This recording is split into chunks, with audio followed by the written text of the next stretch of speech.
ازيكم حبايب قلب، عاملين ايه؟ يا رب تكونوا بخير. النهارده فيديو جديد يا جماعه، ويا رب يكون فيديوهاتي بتعجبكم. النهارده بقى يا جماعه نجرب حاجه جديده من هوز.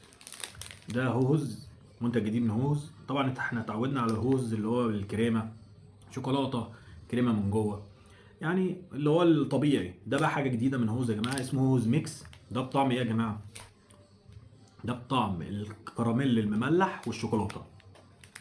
كراميل مملح وشوكولاته. ده شكله يا جماعه. دي ب 10 جنيه.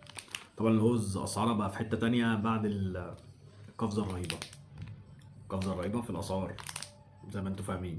هوز ميكس يا جماعه، كراميل مملح وشوكولاته. يلا بينا. ب 10 جنيه. قبل اي حاجه يا جماعه بسم الله. نفتح كده ونجرب. على عينك يا تاجر اهو، بص على عينك يا تاجر اهي. ده شكلها يا جماعه. حتى الكراميلايه اهي طالعه من. نقول كده بسم الله وندوق.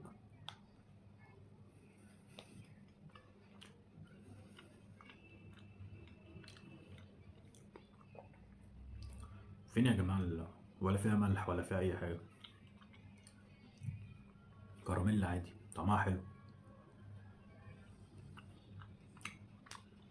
مفيش خالص كراميل مملح. هما ليه بيكتبوا حاجه مش موجوده؟ بس هي في المجمل حلوه، بس غليت قوي. 10 جنيه هوز. 10 جنيه هوز. المهم جربوها هتعجبكم. باي.